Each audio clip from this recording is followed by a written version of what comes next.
अच्छा सर, मैं ये समझता हूँ कि इस वक्त आपका सारा फोकस जो है सर, ये एक तो रघुपुरा की जो पुलिस है ना सर, इसने बहुत गंद डाला हुआ है। दूसरा ये चार्जशीट का मसला जो है वो फंसा है। अच्छा सर, मेरा एक बड़ा इंपॉर्टेंट क्वेश्चन है, बड़ा छोटा सा क्वेश्चन है सर, कि सर नित्तरपाल और चले, एक तो सीमा का मामला आ गया जिसके साथ बच्चे थे, पासपोर्ट में बच्चों के नाम थे, वो खामद आएगा तो ये मसला हल हो जाएगा, चलिए सीमा तो। अच्छा सर, मैं ये समझता हूं कि इस वक्त आपका सारा फोकस जो है सर, ये एक तो रघुपुरा की जो पुलिस है ना सर, इसने बहुत गंद डाला हुआ है। दूसरा ये चार्जशीट का मसला जो है वो फंसा है।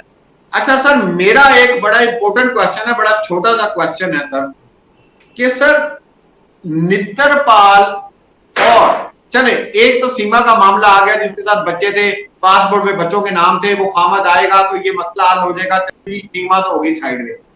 सर अब एक नित्तरपाल और जनाब आपका Sachin Meena as a citizen of Indian, ठीक है जी, इंडिया, इनके ऊपर सर क्यों फोकस नहीं किया जा रहा? इनको क्यों उस हवाले से नहीं लाया जा रहा कि तुम एक अवैध बंदे को, इलीगल को 50 दिन अपने पास तुम लोग कैसे रख सकते हो, किस तरह कर सकते हो? देखिए सर, यहां पर तो मैंने आपको बताया कि अफगानियों को निकालने का जब ऑर्डर जारी हुआ तो जो इनलीगल लोग आए थे, तो सही बात है सर। जो मालक मकान थे सर, उनको भी गिरफ्तार किया गया कि जी। तुमने बगैर किसी चीज के इनको मकान किराए पे कैसे दे दिया, ठीक है। और सर वो वहां पर ये सारा सब कुछ करने वाले नितरपाल और जनाब सचिन है, तो उनके ऊपर सर क्यों एक्शन नहीं लिया जाता?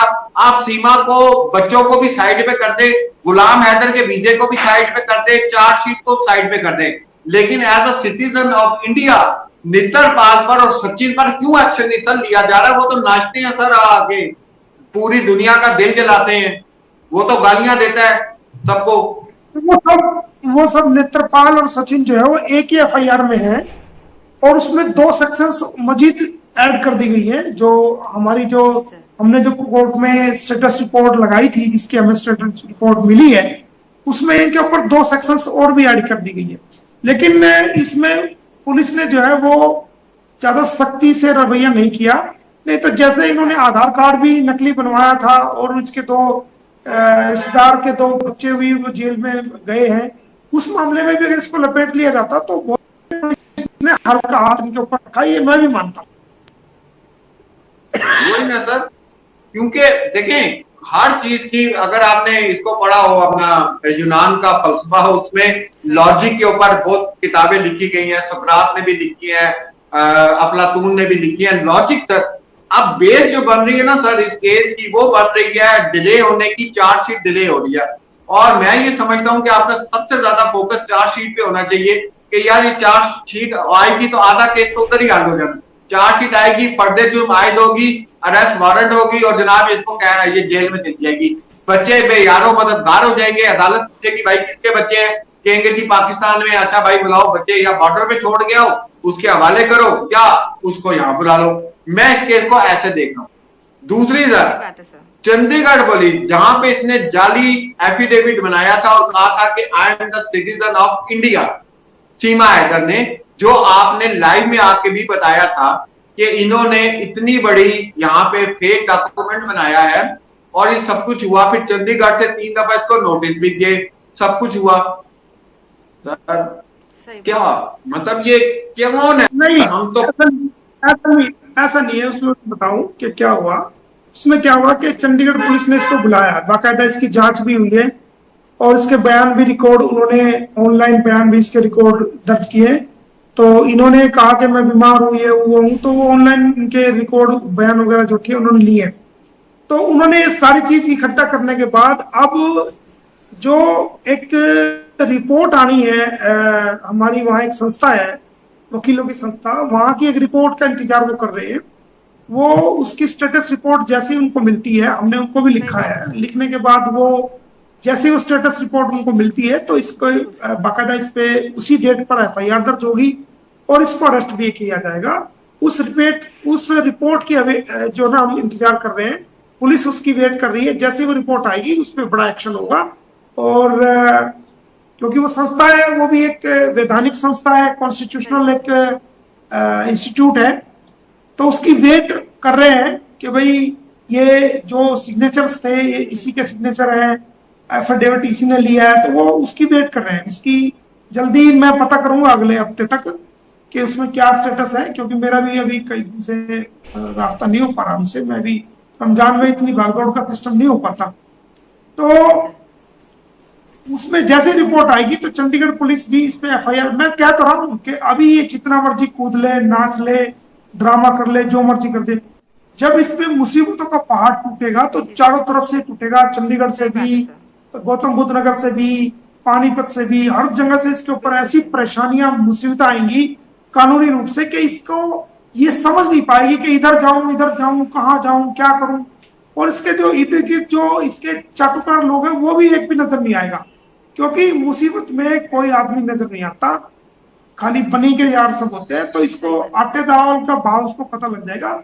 इसको चारों तरफ से जो है ना, इसके चारों तरफ से जब तक कार्रवाई नहीं हो रही, जो एक में भी कार्रवाई शुरू होगी सही तरीके से, तो इसमें बहुत बड़ा फर्क पड़ेगा। तो वो आने वाले समय में सबके सामने ही आएगा। वो मैं कह रहा हूं कि ये यहाँ रहेगी भी लंबे टाइम, क्योंकि केस इस पे इतने ज्यादा हो गए, इतनी जल्दी इसको नहीं जाने देंगे हम। इसको जेल का प्रसाद दिलाएंगे पहले अच्छी तरीके से, उसके बाद जो है तुम्हें रिपोर्ट होगी, फिर वहां पाकिस्तान की जेल में आप इससे आपकी जारत होगी, इससे वहां करना है इसकी जारत। तो अभी तो हाल फिलहाल तो इंडिया में ही रहने देंगे। यहाँ इसको ट्रायल फेस करने हैं, कई केस इसमें है, वो ट्रायल फेस करेगी।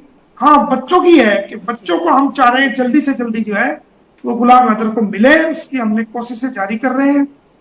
और अभी मैं आपको बता दूं कि गुलाम हैदर के विजय के हवाले से भी जो मैं आपको बता रहा हूं कि तकरीबन सारा वर्क विजय का, गुलाम हैदर का हो चुका है। अधिकारियों से दिल्ली हमारी बातचीत हुई है, उन्होंने कहा है कि अब ईद में कम वक्त होने की वजह से हमारी थोड़ी मजबूरी है, क्योंकि अधिकारी लोग सब ईद पे छुट्टी भी होते हैं, सरकारी छुट्टियां भी कई बीच में आ गई है, इसमें प्रोसेस भी कंप्लीट करना पड़ता है। तो वो जो कोर्ट के अदालत की जो आदेश की कॉपी थी वो हमने सौंप दी है, उस पर काम चल रहा है। और ठीक है कि कल शायद ईद बच्चों के साथ ये ना मना पाए, लेकिन आने वाले जो ईद के बाद आने वाले समय में जो भारत आएगा, इसके बच्चे जो मिलेंगे, गुलाम हैदर का जो दिन होगा वो हर दिन ईद होगा, हर दिन वो ईद मनाएगा, ऐसा मुझे विश्वास है। और जितनी परेशानियां, जितना रोना धोना उसका होना था वो हो चुका। अब उसको रोने की जरूरत नहीं है, उसको हंसने की जरूरत है, खुश होने की जरूरत है। उसके सारे काम कंप्लीट होने जा रहे हैं और उसकी हर दिन उसका ईद होगा, हर दिन उसका जो है सुनहरी दिन होगा, हर दिन उसके लिए अच्छा दिन होगा, हर दिन उसके लिए खुशखबरी का दिन होगा। और जितना उसको रोना धोना था वो समय जा चुका। अब उसके जो सामने वाले लोग हैं उनके रोने धोने के दिन शुरू हो चुके हैं। गुलाम हैदर के अब अच्छे और बेहतरीन दिन जो है वो शुरू होने जा रहे हैं। इंशाल्लाह सर, अल्लाह पाक आपकी जुबान मुबारक करे, आपसे आपकी जुबान से निकला हुआ एक एक लफ्ज अल्लाह पाक सच साबित करे। और यकीन करें, आज उसकी वीडियो देख के 2-3 बार तो मैं खुद भी रोया हूँ गुलाम हैदर की। फिर मेरा आज मूड था, उसको रोने की जरूरत नहीं है, क्योंकि गुलाम हैदर के रोने से जो सामने वाली पार्टी है वो अपने आप को मजबूत समझेगी। वो समझेगी कि हम जीत रहे हैं, गुलाम हैदर को हमने परेशान कर दिया। गुलाम हैदर को बिल्कुल नहीं रोना।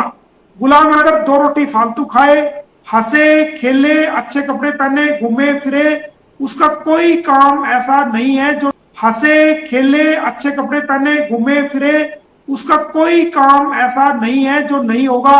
उसके सारे काम होंगे। उसको रोने की जरूरत नहीं है, हिम्मत की जरूरत है उसे। अब उसके रोने के दिन नहीं, ये इन लोगों के रोने के दिन शुरू हो रहे हैं, इनके दिन आएंगे। अब गुलाम हैदर हंसेगा और ये रोएंगे, वो दिन अब आ चुके हैं। गुलाम हैदर को हिम्मत से काम लेना चाहिए और थोड़ा सा तसल्ली और हिम्मत से काम ले। रोने की बिल्कुल जरूरत नहीं है। अपनी बात रखे, मजबूती से रखे, अपनी मांग रखे, मजबूती से रखे। रोने की बिल्कुल भी जरूरत नहीं है। जितना रोना था रो चुका। अब इनके दिन शुरू हो रहे हैं रोने के, उसके हंसने के दिन